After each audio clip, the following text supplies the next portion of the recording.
આજે આપણે દાખલા નંબર 5, 6 અને 7 ત્રણ દાખલા કરાવવાના છે. તેમાં પ્રશ્ન નંબર 5, નીચેની બાકીઓ યુવા લિમિટેડના ચોપડામાંથી તારીખ 31/3/2017 રોજ લેવામાં આવી છે. આ બાકીઓ પરથી તારીખ 31/3/2017 રોજના પાકા સરવૈયાની ઇક્વિટી અને જવાબદારી દર્શાવતું કંપની ધારા 2013 પરિશિષ્ટ 3 પ્રમાણેનું પત્રક તૈયાર કરો એવું કહ્યું છે. હવે અહીંયા જે આપણને બાકીઓ આપેલી છે એ બાકીઓના નામ તમે જોશો તો અત્યાર સુધી આપણે જે નફા નુકસાનનું પત્રક કે પાકા સરવૈયાનું પત્રક જોયું એના મુખ્ય નામની અંદરની બાકીઓ છે. આ ધ્યાનમાં રાખજો. શેર મૂડીની અંદર આવે ઇક્વિટી શેર, પ્રેફરન્સ શેર, એટલે કે શેર મૂડીની અંદરનો પોઈન્ટ છે. સામાન્ય અનામત તો એ અનામત અને વધારાની અંદરનો પોઈન્ટ કહેવાય. આ બધા આ ધ્યાનથી બધા નામ જુઓ તમે. આ બધા નામ જે મુખ્ય પોઈન્ટની અંદર આવતી વિગતો છે. તો અહીંયા હવે આપણને કહ્યું છે ઇક્વિટી અને જવાબદારી દર્શાવતું પત્રક. તો તમારે ઇક્વિટી અને જવાબદારીની જે પણ વિગતો છે એ બધામાં એક એક લીટી છોડીને લખવાનું છે. અમુક જગ્યાએ 2 લીટી પણ છોડવાની છે. તો એ કઈ રીતે લખવાનું છે એ સમજવાનું છે. તો હવે સૌથી પહેલા આપણે દાખલા માટે તમારે કોઠો બનાવવાનું છે. તો એ કોઠો બનાવી દો. પહેલા સૌથી પહેલા તમારે વચ્ચે આડી લાઈન દોરવાની નથી, એ ધ્યાનથી જોઈ લેજો. ખાલી વિગત, નોંધ નંબર, રકમ રૂપિયા અને તારીખના રોજ રકમ રૂપિયા, એ રીતનું બ્લોક બનાવી દો એક પાના ઉપર આખું.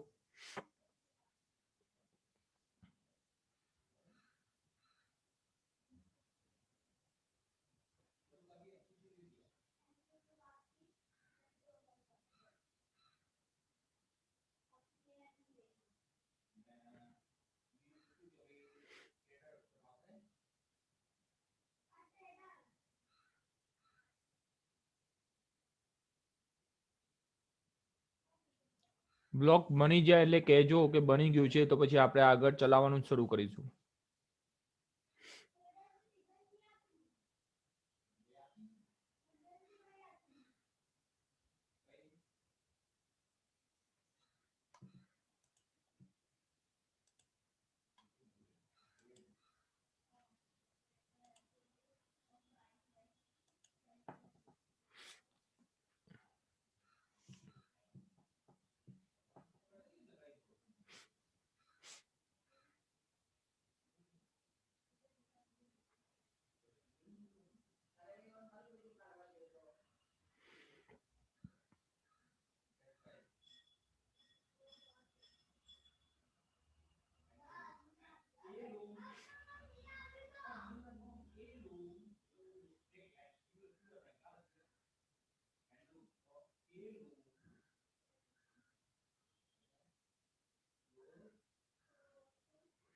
પ્રિતેશ, ખાના બની ગયા?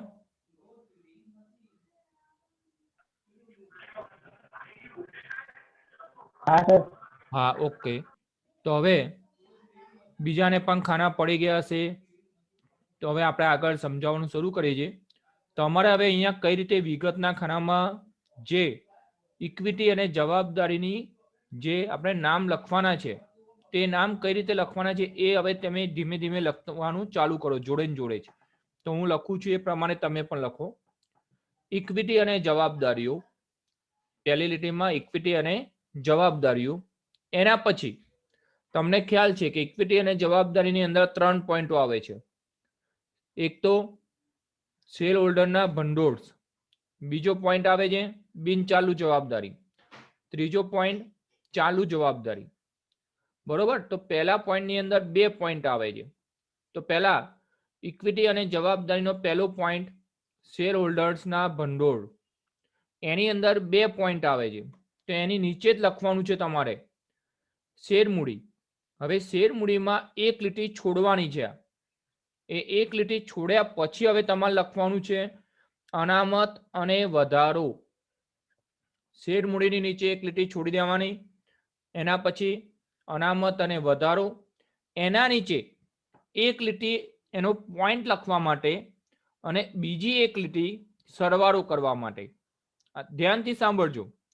અનામત અને વધારામાં એક લીટી એનો પોઈન્ટ, એની અંદરનો કોઈ પોઈન્ટ હોય એ લખવા માટે, અને બીજી એક લીટી સરવાળા માટેની છોડવાની છે. એટલે બે લીટી છોડવાની છે એમાં. એના પછી હવે મુખ્ય બીજા નંબરનો પોઈન્ટ, બિનચાલુ જવાબદારી.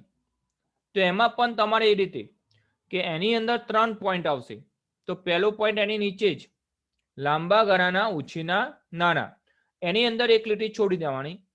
એના પછી અન્ય લાંબા ગાળાની જવાબદારીઓ, એમાં એક લીટી છોડો. એના પછી ત્રીજા નંબરનો પોઈન્ટ, એમાં એ જ પ્રમાણે જે આપણે ઉપર અનામત અને વધારામાં કેટલી લીટી છોડી હતી? 2 લીટી છોડી હતી.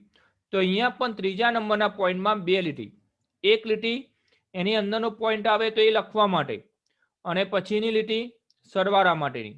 હવે એના પછીની લીટી એમાં 3 નંબરનો પોઈન્ટ ચાલુ જવાબદારીઓ, અને એની અંદર પણ એ જ પ્રમાણે 4 પોઈન્ટ આવશે. એમાં પહેલો પોઈન્ટ એની નીચે જ ટૂંકા ગાળાના ઉછીના નાણાં, એમાં એક લીટી છોડો. એના પછીનો પોઈન્ટ વેપારી દેવા, એમાં એક લીટી છોડવાની. એના પછી ત્રીજો પોઈન્ટ અન્ય ચાલુ જવાબદારીઓ, તો એમાં એક લીટી છોડો.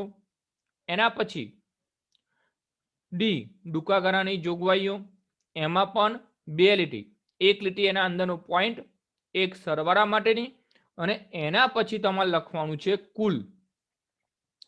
ફરીથી જોઈ લેજો બધા, જેને લખવાનું બધાને બાકી છે.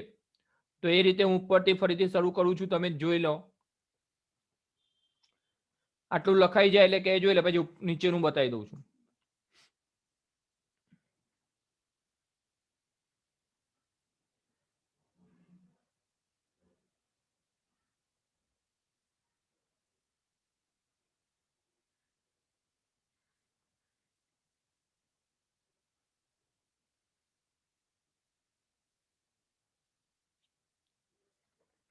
તમારે યાદ શું રાખવાનું છે એ પણ સમજતા જજો.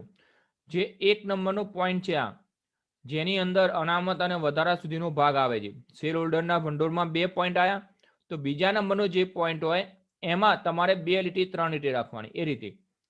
એ રીતે બિનચાલુ જવાબદારી, તેનો છેલ્લો પોઈન્ટ કયો છે? લાંબા ગાળાની જોગવાઈઓ. તો એમાં પણ તમારે 2 લીટી 3 લીટી રાખવાની નીચે. એક સરવાળા માટેની લીટી ખાસ યાદ રાખવાની. અને એ રીતે ત્રીજા નંબરના પોઈન્ટમાં પણ છેલ્લામાં 2 લીટી 3 લીટી રાખવાની. એ રીતે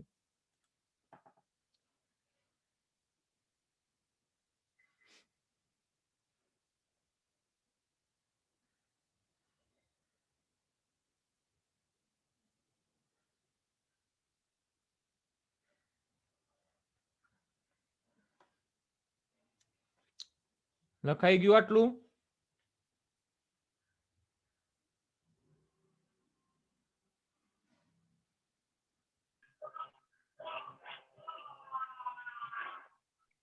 તો ઉપર જવા દઈએ છીએ હવે આપણે.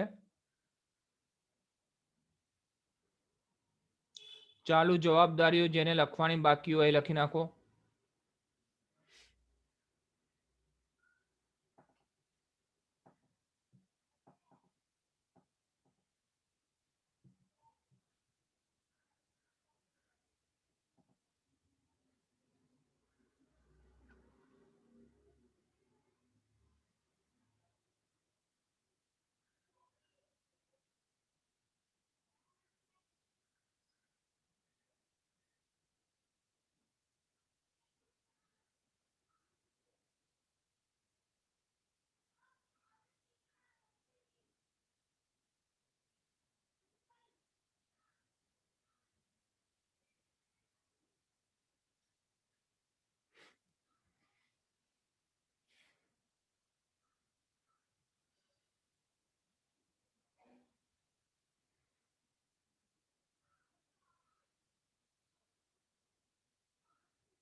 હવે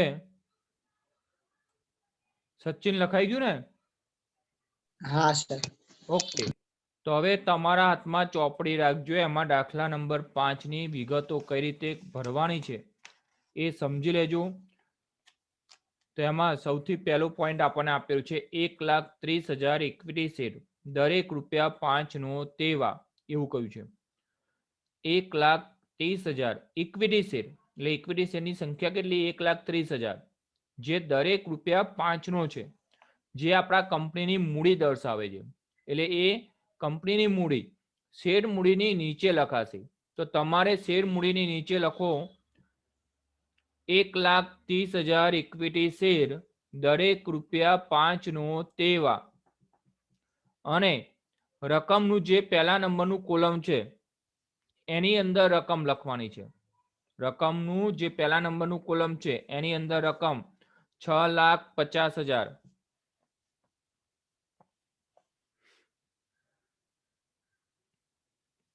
એના પછી સામાન્ય અનામત, ચોપડીમાં બીજા નંબરનો પોઈન્ટ, સામાન્ય અનામત, જે આપણા માટે અનામત અને વધારાના શીર્ષકની નીચે આવશે, કેમ કે આપણી અનામત દર્શાવે છે. તો શેર હોલ્ડરના ભંડોળમાં બીજા નંબરનો પોઈન્ટ અનામત અને વધારો જ્યાં લખ્યું છે એની નીચેની લીટીમાં લખો સામાન્ય અનામત, અને રકમના ખાનામાં લખો 70,000 રૂપિયા. 70,000 રૂપિયા.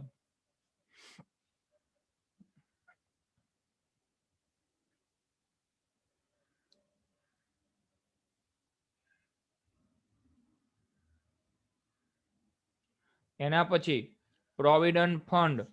તો પ્રોવિડન્ટ ફંડ એ લાંબા ગાળાની જોગવાઈ કહેવાય આપણી. Provident fund, gratuity fund, pension fund, કામદાર બચત ખાતા, એ બધું આપણા માટે લાંબા ગાળાની જોગવાઈ ગણાય. તો પ્રોવિડન્ટ ફંડ આપણે બિનચાલુ જવાબદારીઓમાં ત્રીજા નંબરનો પોઈન્ટ સી એની નીચેની લીટીમાં લખવાનું છે પ્રોવિડન્ટ ફંડ, અને એની રકમ 3,60,000 રૂપિયા.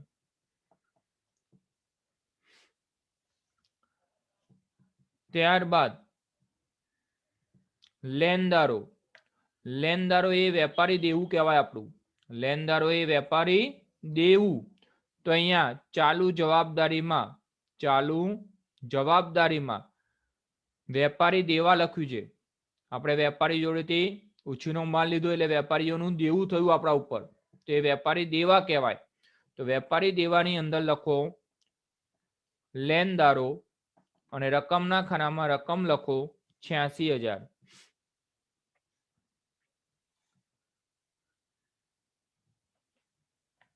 ત્યારબાદ જાહેર થાપન.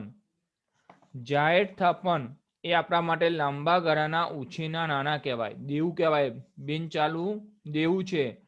તો અહીંયા જાહેર થાપન લાંબા ગાળાના ઉછીના નાણાં જે આપણા માટે બિનચાલુ જવાબદારીમાં આવે. તો બિનચાલુ જવાબદારીમાં પહેલા નંબરનો પોઈન્ટ લાંબા ગાળાના ઉછીના નાણાં, એની અંદર લખો જાહેર થાપન, અને એ રકમના ખાનામાં રકમ લખીએ છીએ આપણે 3,26,000. ત્યારબાદ ભાડું ચૂકવવાનું બાકી. કોઈ પણ પ્રકારનો ખર્ચો ચૂકવવાનો બાકી હોય તે આપણા માટે ચાલુ જવાબદારી ગણાય. અને ચાલુ જવાબદારીની અંદર સી નંબરનો પોઈન્ટ અન્ય ચાલુ જવાબદારીઓ, અન્ય ચાલુ જવાબદારીઓમાં લખાશે. તો એની અંદર લખીએ આપણે ભાડું ચૂકવવાનું બાકી, રકમની અંદર 13,000 રૂપિયા. ત્યારબાદ સાતમા નંબરનો પોઈન્ટ કરવેરાની જોગવાઈ. કરવેરાની જોગવાઈ દર વર્ષે વર્ષના અંતે કરવામાં આવતી હોય છે, અને એ જોગવાઈ એના પછીના વર્ષમાં 3-4 મહિનામાં ચૂકવી દેવામાં આવે, એટલે ટૂંકા ગાળાની જોગવાઈ કહેવાય. આ કરવેરાની જોગવાઈ, આવકવેરાની જોગવાઈ એ ટૂંકા ગાળાની જોગવાઈ છે. તો ચાલુ જવાબદારીમાં જ ટૂંકા ગાળાની જોગવાઈ લખ્યું છે, એની નીચેની લીટીમાં લખો કરવેરાની જોગવાઈ, અને એની રકમ છે 68,000 રૂપિયા. રકમ 68,000 રૂપિયા. ત્યારબાદ અન્ય લાંબા ગાળાની જવાબદારી. અન્ય લાંબા ગાળાની જવાબદારી. તો તમે જુઓ બિનચાલુ જવાબદારીઓમાં બીજા નંબરનો પોઈન્ટ બી, એનું નામ જ આપી દીધું છે અહીંયા, અન્ય લાંબા ગાળાની જવાબદારીઓ. તો એમાં એની સામે જ રકમ લખી દેવાની સીધી, એની નીચે લીટી ભલે છોડી આપણે, પણ જો મુખ્ય નામ આવી જાય તો એ મુખ્ય નામની સામે જ રકમ લખી દેવાની 15,000 રૂપિયા. ત્યારબાદ કામ ચલાઉ લોન. કામ ચલાઉ લોન એ 12 મહિનાથી ઓછા સમય માટે હોય છે, તો એ ટૂંકા ગાળાના ઉછીના નાણાં ગણાય. 12 મહિનાથી ઓછા સમય માટે લીધેલી લોન છે તો એ ટૂંકા ગાળાના ઉછીના નાણાં ગણાય. એટલે આપણે ચાલુ જવાબદારીમાં પહેલા નંબરનો પોઈન્ટ એ ટૂંકા ગાળાના ઉછીના નાણાંની અંદર લખો કામ ચલાઉ લોન અને રકમ લખી નાખો એની 12,000 રૂપિયા. કોઈને ખબર ના પડી હોય એન્ટ્રીમાં તો પૂછી શકે છે કોઈ પણ.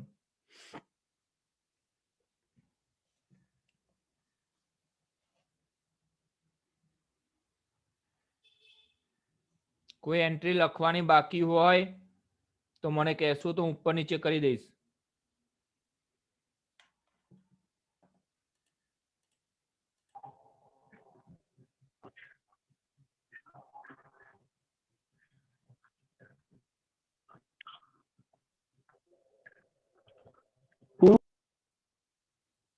હવે તમારે શું કરવાનું છે એ જોઈ લેજો. સૌથી પહેલા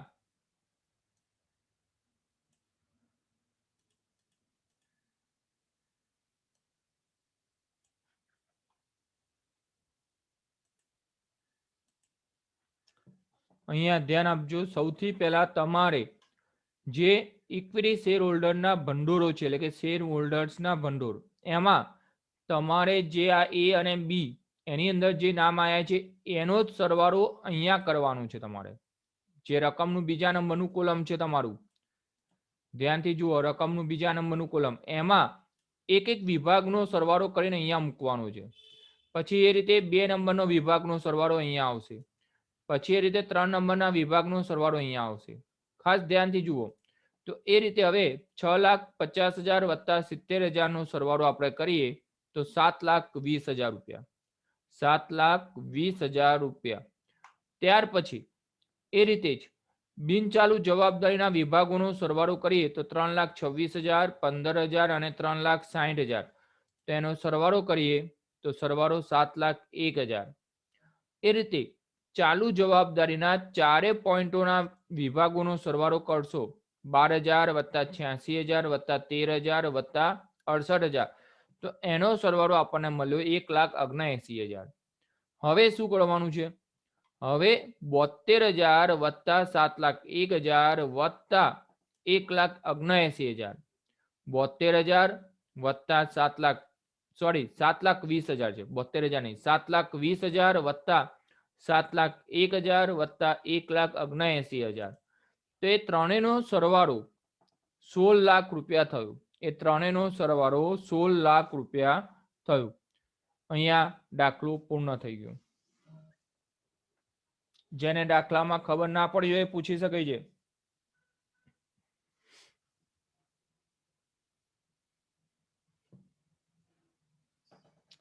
દાખલો લખાઈ જાય એટલે કહેજો, એટલે પછી બીજા નેક્સ્ટ દાખલા ઉપર જઈએ.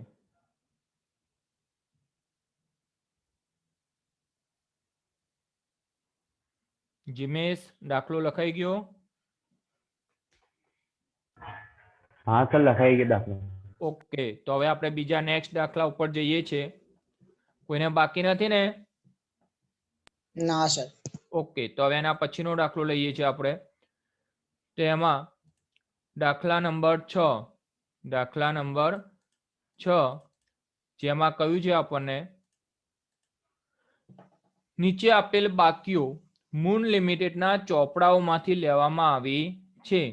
આ બાકીઓ પરથી તારીખ 31/3/2017 ના રોજનું પાકું સરવૈયું કંપની ધારા 2013ના પરિશિષ્ટ 3 મુજબ તૈયાર કરો. હવે અહીંયા શબ્દ જુઓ તમે, આખું પાકું સરવૈયું કયું છે? પાકા સરવૈયાનો કોઈ એક ભાગ કયું નથી. ધ્યાનથી જુઓ શબ્દ, પાકું સરવૈયું કયું છે. એટલે આખું પાકું સરવૈયું બનાવવું પડશે. 20 લીટી એવું સમજી લો. તો હવે જુઓ અહીંયા તમે બાકીઓના નામ જુઓ. બાકીઓના નામ પણ બધા અંદરના છે, મુખ્ય પોઈન્ટની અંદરના નામો છે. એટલે બધાની અંદર આપણે એક એક લીટી અને અમુક જગ્યાએ બે બે લીટી છોડવાની છે. તો અહીંયા આપણે 2 પત્તાનો ઉપયોગ થશે એટલે 2 પત્તા ઉપર તમારે કોઠો બનાવી દો. એ રીતે મૂળ લિમિટેડનું તારીખ 31/3/2017 ના રોજનું પાકા સરવૈયાનું પત્રક, વિગત, નોંધ નંબર, રકમ રૂપિયા, તારીખ 31/3/2017 ના રોજ રકમ રૂપિયા. એ રીતનું આખું 2 પત્તાનો કોઠો બનાવી દો. ફૂલ સ્કેપ પત્તા ચોપડા હોય અને 2 પત્તા બનાવી દો.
તમારે બ્લોક બની જાય એટલે કહેજો, પછી આગળ શરૂ કરું છું. જેને બ્લોક બની જાય એ ઓકે કરીને મેસેજ મોકલો એટલે ખબર પડે. નહીં તો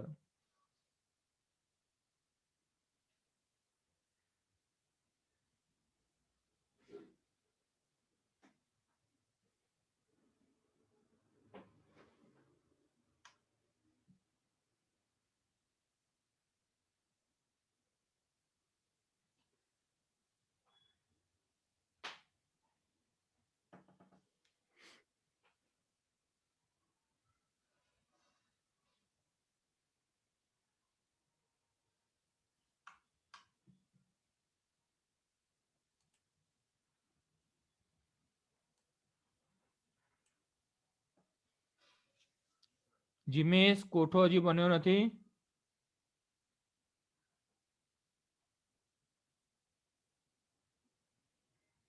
બની ગયો છે સર. હા તો મેસેજ કરે તો ખ્યાલ આવે ને કે ભાઈ ચલો વાંધો નહીં, હવે આપણે શરૂ કરીએ છીએ. તો હવે અહીંયા સૌથી પહેલા આખું પાકું સરવૈયું લખવાનું છે.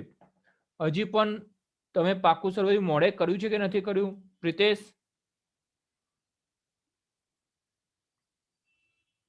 પ્રિતેશ, પાકું સરવૈયું આખું મોડે કર્યું કે નથી કર્યું?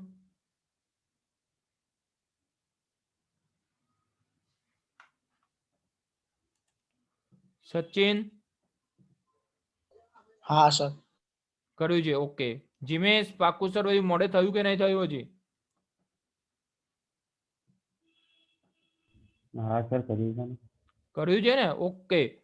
પછી હું પૂછીશ ત્યારે મોડે પૂછીશ. હા, અત્યારે હું અહીંયા લખું છું એ પ્રમાણે લખવાનું શરૂ કરો. પણ પછી હું મોડે પૂછીશ તમને પાકું સરવૈયું, એ ધ્યાનમાં રાખજો. એટલે ના કર્યું હોય તો મોડે કરી નાખજો, બધાને કહું છું. હવે સૌથી પહેલો વિભાગ આપણો છે, એક જ મિનિટ. ઓકે, ઇક્વિટી અને જવાબદારી. અત્યારે જે પ્રમાણે આપણે લખ્યું છે એ જ પ્રમાણેનો કોઠો ઇક્વિટી અને જવાબદારીનો બનાવી દેવાનો છે. પહેલા અત્યારે આગળનો જે દાખલો કર્યો ને એમાં જે પ્રમાણેનું આપણે લીટીઓ છોડી હતી એ જ પ્રમાણેનું આપણું લખી નાખવાનું છે. તો બધા એ જ પ્રમાણેની વિગતો લખી નાખો.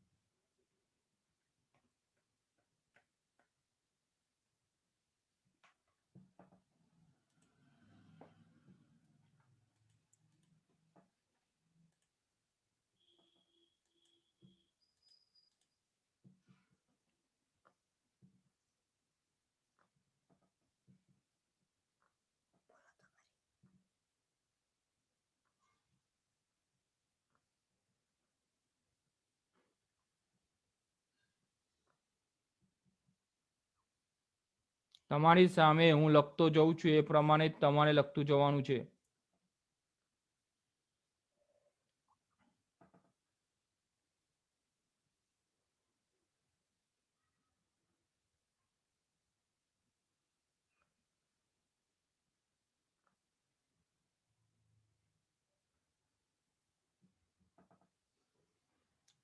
ઇક્વિટી અને જવાબદારી લખાઈ ગયું બધાને?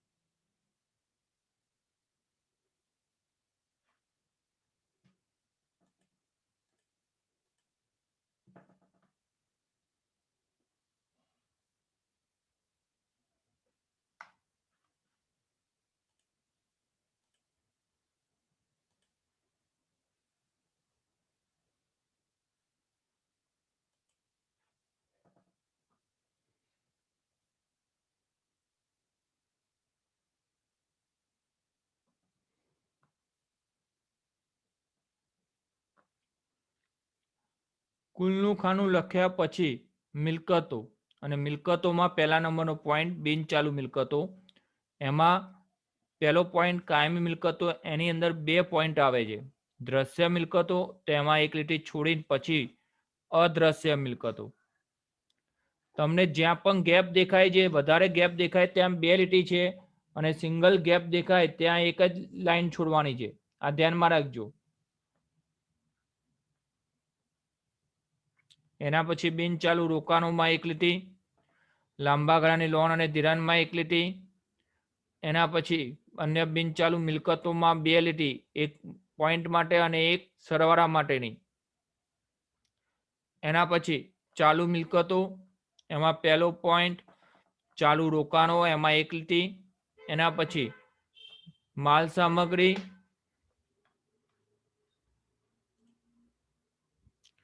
એના પછી વેપારી લેણા, એના પછી એક લીટી છોડીને રોકડ અને રોકડ સમકક્ષ. એના પછી ટૂંકા ગાળાની લોન અને ધિરાણ, એમાં એક લીટી છોડીને પછી અન્ય ચાલુ મિલકતો, એના પછી 2 લીટી અને પછી કુલ.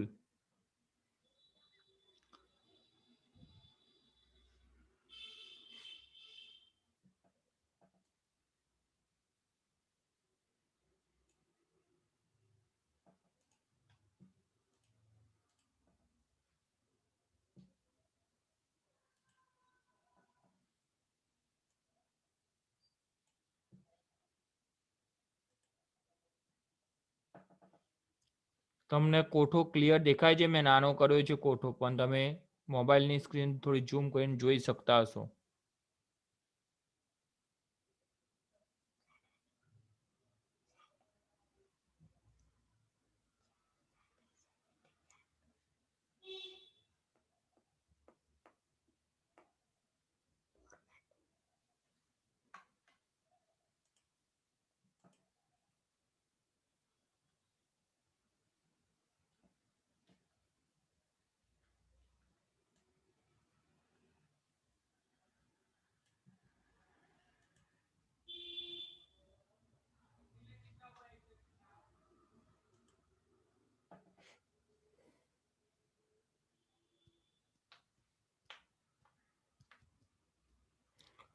કોઠો લખાઈ જાય એટલે મને મેસેજ કરો. ઓકે.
સચિન લખાઈ ગયું?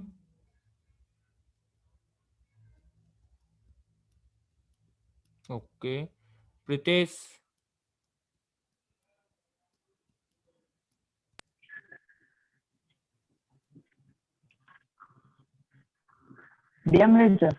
હા.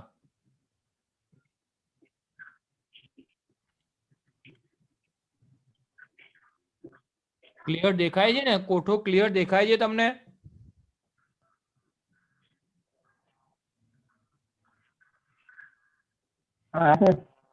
ઓકે.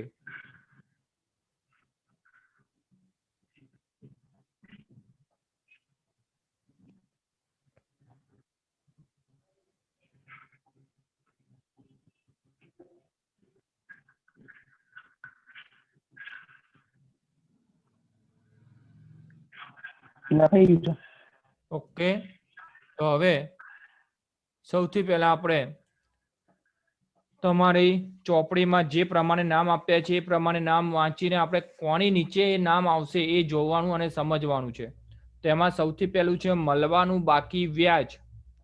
મળવાનું બાકી એટલે આપણું લેનું થયું. લેનું એટલે મિલકત, એટલે મિલકતોના ભાગમાં હવે આવશે. એટલું તો ખ્યાલ આવી ગયું. મળવાનું બાકી વ્યાજ ક્યાં આવશે? મિલકતો બાજુ. તો હવે મિલકતોમાં કોની નીચે આવશે એ હવે જોવાનું છે. તો મળવાનું બાકી એ ટૂંકા ગાળાની એટલે કે ચાલુ મિલકત કહેવાય. ટૂંકા ગાળાની એટલે ચાલુ મિલકત. અને ચાલુ મિલકતમાં એ કયા નામની નીચે લખવાનું? તો અન્ય હા, અન્ય ચાલુ મિલકતોમાં. તો ત્યાં અન્ય ચાલુ મિલકતોની નીચે લખી નાખો મળવાનું બાકી વ્યાજ અને રકમના ખાનામાં રકમ 30,000 રૂપિયા. મળવાનું બાકી વ્યાજ 30,000 રૂપિયા. એના પછી પ્લાન્ટ યંત્ર. પ્લાન્ટ અને યંત્ર એ આપણી મિલકત છે અને દ્રશ્ય મિલકત છે. પ્લાન્ટ અને યંત્ર હોય, પ્લાન્ટ મશીનરી હોય તો એને આપણે જોઈ શકીએ છીએ. બીજું એ કાયમી મિલકત છે આપણા માટે. કોઈ આપણે ટૂંકા ગાળા માટે મિલકત લાવતા નથી. પ્લાન્ટ કે મશીનરી મોટી મોટી લાવીએ તો એ લાંબા સમય માટે આપણે વાપરવા માટે લાવીએ છીએ. એટલે એ આવશે બિનચાલુ મિલકતોમાં કાયમી મિલકતની અંદર દ્રશ્ય મિલકત.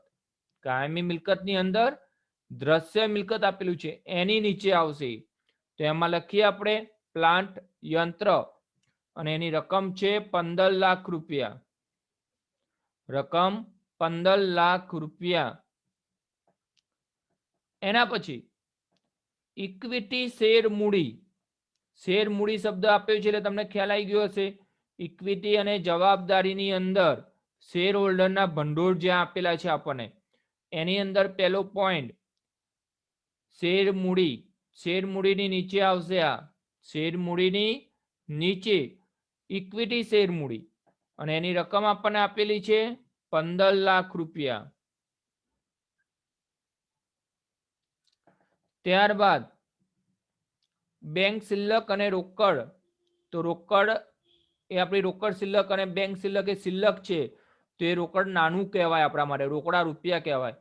તો એ આવશે ચાલુ મિલકતોમાં રોકડ અને રોકડ સમકક્ષ. રોકડ અને રોકડ સમકક્ષ લખ્યું છે જુઓ ચાલુ મિલકતમાં ડી નંબરનો પોઈન્ટ. એની નીચે આવશે બેંક શિલ્લક અને રોકડ અને એની રકમ છે 67,500. ત્યારબાદ હવે તમને નામ આવડતા હોય તો તમે પણ બોલી શકો છો. કોઈ પણ જીમેશ, પ્રિતેશ કે સચિન તમને આવડતું હોય તો વચ્ચે બોલી શકો છો. સામાન્ય અનામત ક્યાં આવશે કહો? સામાન્ય અનામત કોના નીચે આવશે? બોલો સર. હા બોલો. ઇક્વિટી જવાબદારીમાં બીજું અનામત અને વધારો. ઓકે. એટલે તમારે મોડે થતું જાય આ બધું.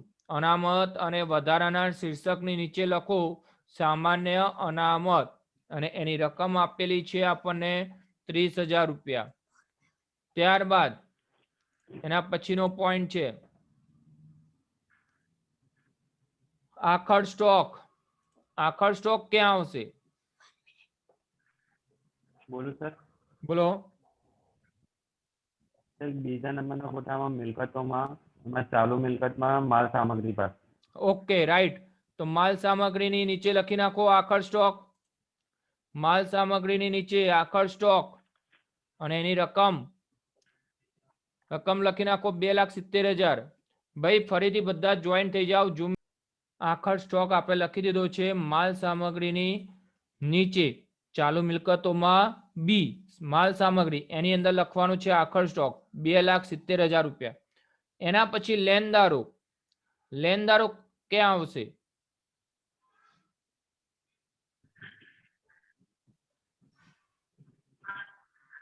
બોલો. ચાલુ જવાબદારીમાં વેપારી દેવામાં. ઓકે, ચાલુ જવાબદારીમાં વેપારી દેવામાં. ફરીથી ચાલુ જવાબદારીમાં વેપારી દેવા બી નંબરનો પોઈન્ટ છે એની અંદર આવશે લેનદારો અને એની રકમ લખી દઈએ આપણે 60,000 6 લાખ રૂપિયા સોરી 6 લાખ રૂપિયા. એના પછી દેવાદારો ક્યાં આવશે? સર બોલું સર? બોલો. ચાલુ મિલકતોમાં વેપારી લેણા. ઓકે, દેવાદારો એ આપણું લેણું છે અને એમાં પણ એ કયું લેણું કહેવાય? વેપારી લેણું. ધ્યાનમાં રાખજો. તો અહીંયા વેપારી લેણામાં લખો દેવાદારો અને એની રકમ છે 3,45,000. એના પછી કરવેરાની જોગવાઈ.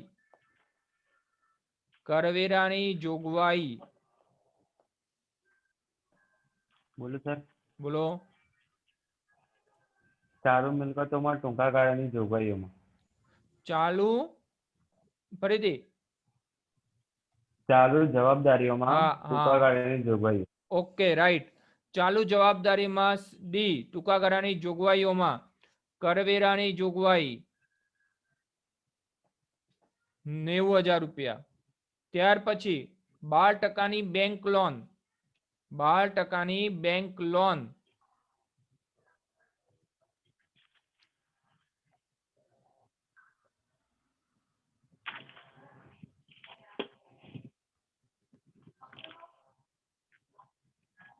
સર બોલું સર? બોલો.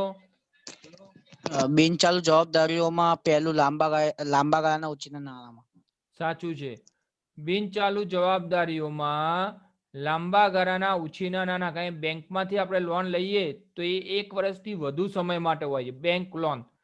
જો આપણને બેંક ઓવરડ્રાફ્ટ કહ્યું હોત તો ટૂંકા ગાળાના ઉછીના નાણાંમાં આવે એની નીચે ચાલુ જવાબદારીમાં. એ પણ ધ્યાનમાં રાખજો. આ બેંક લોન કહ્યું છે એટલે બિનચાલુ જવાબદારીમાં એ નંબરનો પોઈન્ટ લાંબા ગાળાના ઉછીના નાણાં એની અંદર લખો 12% બેંક લોન અને એની રકમ લખીએ છીએ આપણે 1,95,000.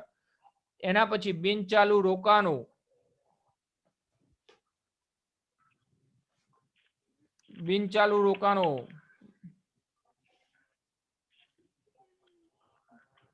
એટલે સર ડાયરેક્ટ આવશે ને પાછળ મિલકતોમાં. હા, ડાયરેક્ટ આપેલું જ છે નામ એટલે એની સામે જ રકમ લખી દઈએ.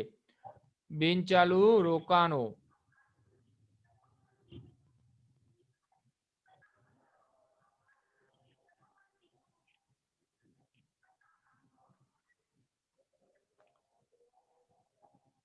₹45,000. ત્યારબાદ electricity deposit.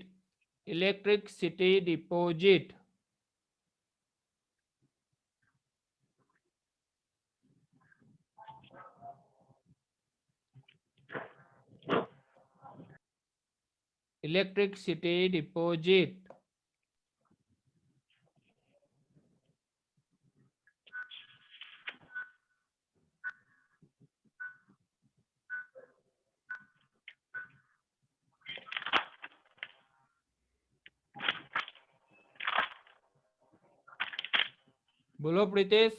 Electricity deposit. Sir અન્ય બિન ચાલુ મિલકતો.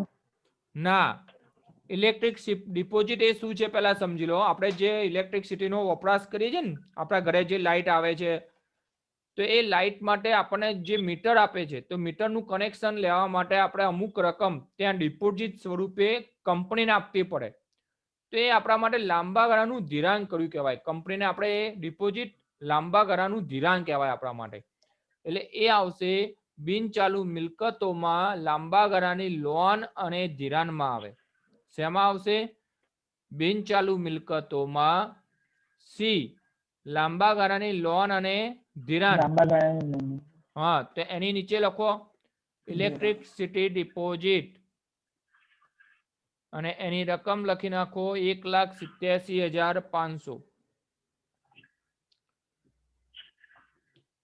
એના પછીનો પોઈન્ટ પ્રોવિડન્ટ ફંડ. બોલો સર. પ્રોવિડન્ટ, હા બોલો.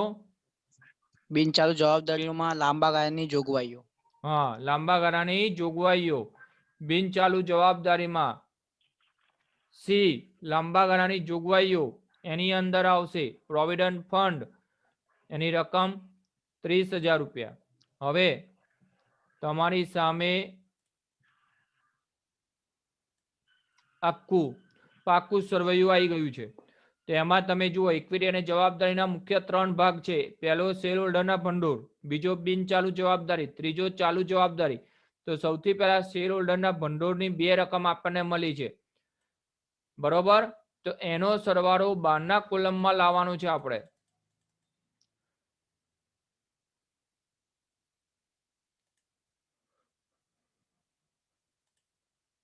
તો હવે 15 લાખ વત્તા 30 એટલે 15,30,000.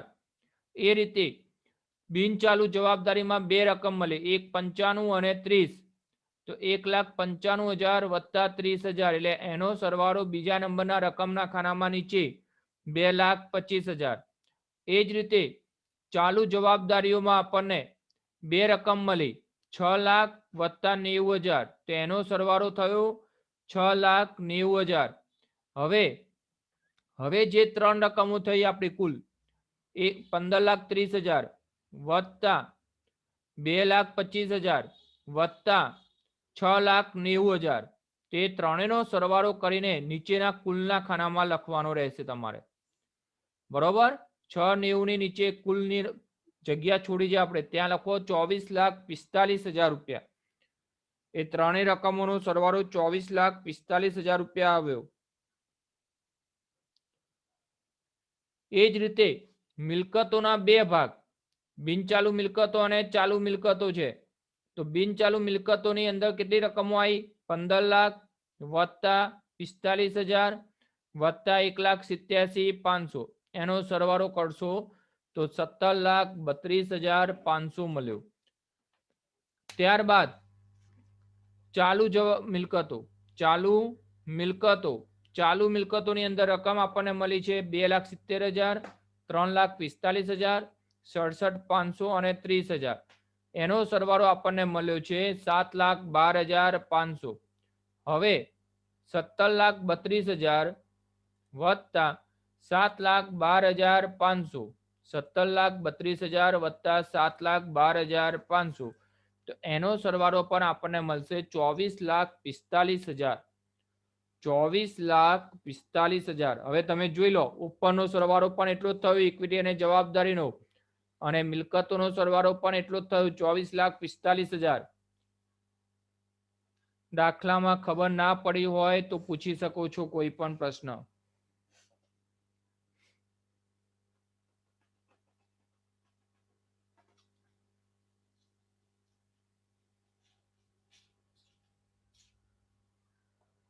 કોઈને કોઈ પ્રશ્ન છે અથવા લખવાનું બાકી હોય તો એ કહેજો. હા બોલો. ના સર. નથી? ઓકે. લખવાનું બાકી? ના સર. ઓકે.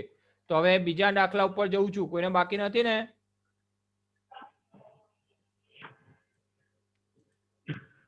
ના સર. ઓકે, ચલો. હવે એના પછીનો દાખલો, દાખલા નંબર 7.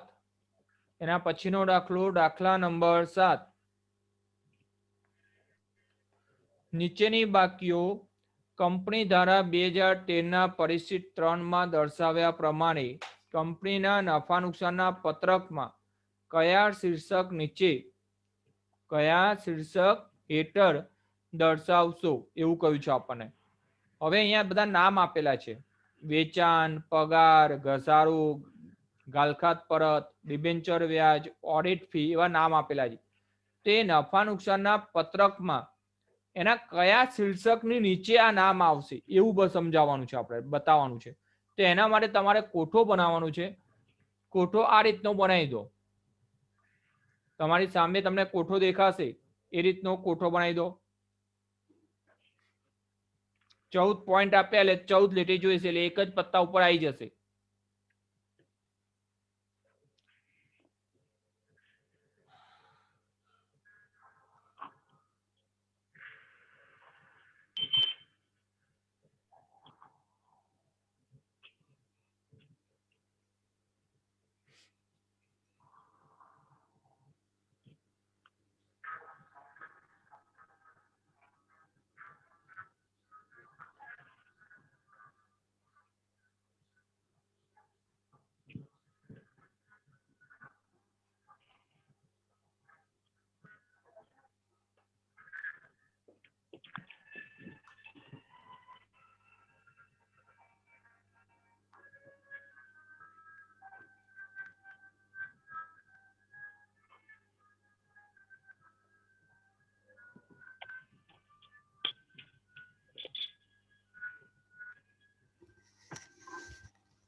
કોઠો બની ગયો હશે લગભગ. તો હવે આપણે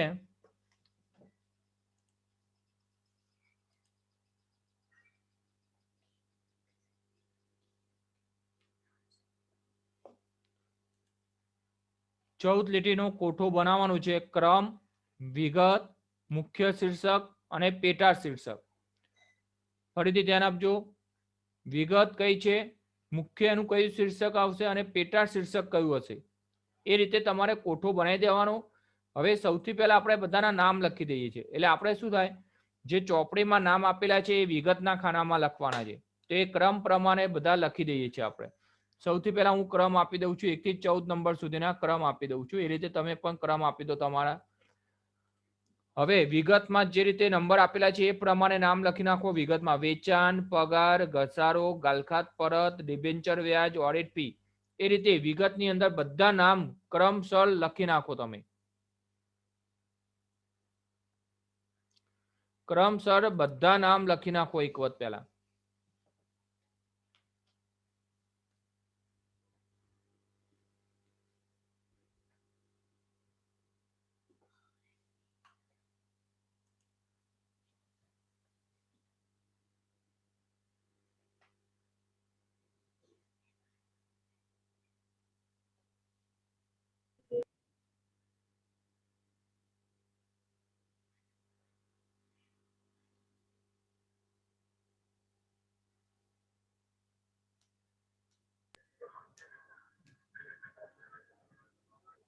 ક્રમ 1 થી 14 અને વિગતની અંદર બધા નામ જે આપણને આપેલા છે પ્રશ્ન નંબર 7 માં, એ પ્રમાણે બધા નામ લખવાના છે. લખી નાખો.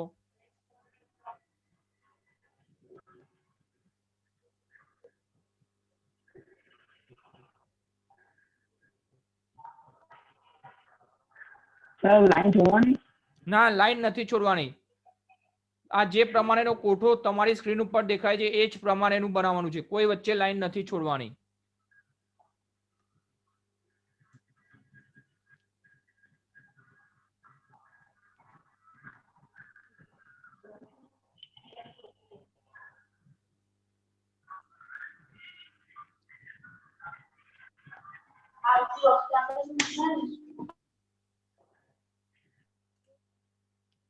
સાક્ષી, તમે બહુ લેટ જોઈન થયા છો આજે.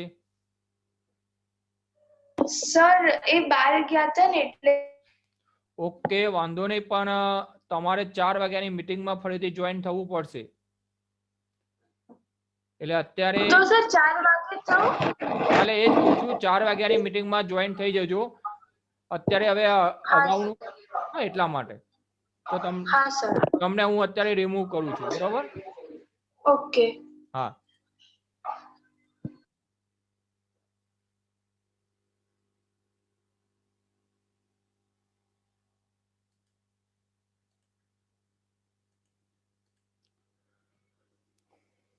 ચલો તમારે લખાઈ ગયું છે બધાને? હા સર. ઓકે, હવે લખાઈ ગયું હોય તો હવે આપણે એની અસર કઈ રીતે આપવાની છે જુઓ. મુખ્ય શીર્ષક તો તમને ઉપર હેડિંગમાં કહી દીધેલું હતું. તમે હેડિંગ વાંચશો એટલે તમને પહેલા જ કહી દીધું છે નફા નુકસાનના પત્રકમાં એવો ઉલ્લેખ કરી દીધો છે. એટલે મુખ્ય કયા પત્રકમાં દર્શાવવાનું છે આપણે? નફા નુકસાનના પત્રકમાં.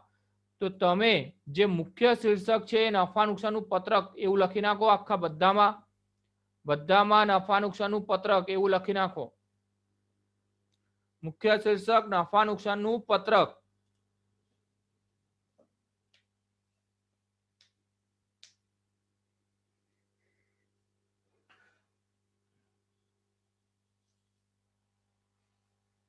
એક નામ લખીને ડેશ કરી નાખો એવું હતું અત્યારે. ઉપર એક નામ લખી નાખો નફા નુકસાનનું પત્રક અને પછી પેલા ડેશ ડેશ કરી એ રીતે લખી નાખો એટલે વાંધો ના પડે. ઉભા 2 કોલમ. બરોબર. હવે અહીંયા ધ્યાન આપજો. વેચાણ નફા નુકસાનના પત્રકમાં કયા હેડિંગની નીચે આવે છે?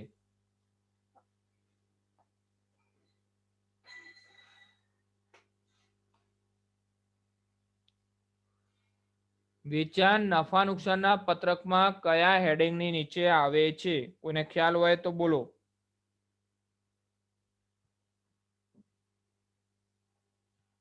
નથી ખ્યાલ? વેચાણ એ આપણા માટે કામગીરી ઉપજ ગણાય. ધંધાની મુખ્ય પ્રવૃત્તિની ઉપજ એટલે કામગીરી ઉપજ ગણાય. તો અહીંયા લખો પેટાળ શીર્ષકમાં કામગીરીમાંથી ઉપજ. એના પછી પગાર. પગાર કોને મળે? ધંધામાંથી પગાર કોને મળે?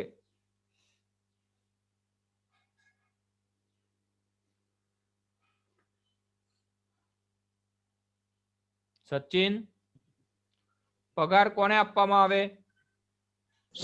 કર્મચારી. હા કર્મચારી લાભના. હા કર્મચારી કર્મચારીને. લાભના ખર્ચા. ઓકે, તો કર્મચારીને પગાર મળે એને કહેવાય કર્મચારી લાભના ખર્ચા. એના પછી ઘસારો. પ્રિતેશ, ઘસારો ક્યાં આવે?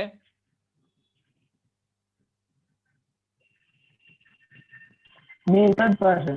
હા, યંત્ર મિલકત. ઘસારો અને માંડી વાળેલ રકમો એમાં આવે. નફા નુકસાનનું પત્રક બરોબર મોડે કરો હા. અથવા અવાજ બરોબર તમારો આવ્યો નથી મારી જોડે એટલા માટે મને એવું સંભળાયું છે. પણ ઘસારો એ શેમાં આવશે? ઘસારો અને અન્ય માંડી વાળેલ ખર્ચા. એના પછી જીમેશ, ગાલખાત પરત. અન્ય ઉપજમાં હા, અન્ય ઉપજમાં આવશે. ઓકે. એના પછી ડિબેન્ચર વ્યાજ. સચિન, ડિબેન્ચર વ્યાજ. નાણાકીય પડતર. ઓકે, ડિબેન્ચર વ્યાજ નાણાકીય પડતરમાં આવે. યાદ રાખજો નાણાકીય ખર્ચો કહેવાય. Audit fee. ઓડિટ ફી આવે અન્ય ખર્ચાઓમાં. ઓડિટ ફી અન્ય ખર્ચાઓમાં આવે યાદ રાખજો. એના પછી ભંગારની ઉપજ. ઉપજ શબ્દ ઉપજ આવે એટલે શેમાં આવશે ઉપજ? ભંગારની ઉપજ. માલના વેચાણ. બોલું સર? હા બોલો. અન્ય ઉપજમાં આવે છે. અન્ય ઉપજ. એના પછી મિલકત વેચાણનો નફો પણ શેમાં આવે? અન્ય ઉપજ. ઓકે. જાહેરાત ખર્ચ. જાહેરાત ખર્ચ એ આપણા માટે વેચાણ વિતરણ ખર્ચ ગણાય ને વેચાણ વિતરણ ખર્ચા અન્ય ખર્ચામાં આવે. શેમાં આવે? અન્ય ખર્ચામાં આવશે. એના પછી પ્રોવિડન્ટ ફંડમાં ફાળો. પ્રોવિડન્ટ ફંડમાં ફાળો. કર્મચારી લાભનો ખર્ચો કહેવાય. કર્મચારીને મળશે ને પ્રોવિડન્ટ ફંડ તો એમાં આપણે જે ફાળો આપીએ એમના માટે લાભ છે પણ આપણા માટે ખર્ચો છે. તો પ્રોવિડન્ટ ફંડમાં ફાળો એ કર્મચારી લાભના ખર્ચામાં આવશે. એના પછી બેંક ઓવરડ્રાફ્ટનું વ્યાજ.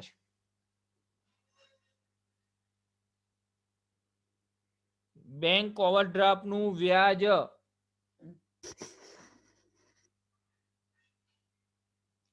એ નાણાકીય ખર્ચ ગણાય આપણા માટે. પૈસા લઈએ એનું વ્યાજ ચૂકવીએ તો એ આપણા માટે નાણાકીય ખર્ચો છે.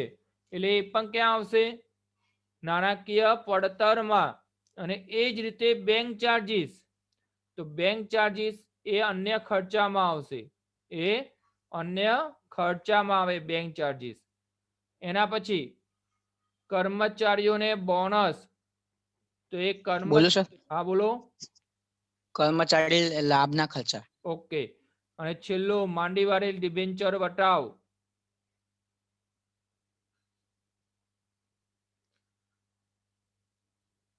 ઘસારો અને માંડી વાળેલ ખર્ચા. ઘસારો અને માંડી વાળેલ ખર્ચા. તમે જ્યાં સુધી અંદરની વિગતો બરોબર મોડે નહીં કરો ત્યાં સુધી તમને તકલીફ પડી શકશે. આ ખાસ ધ્યાનમાં રાખજો, પછી તકલીફ નહીં પડે આવી બધી. હવે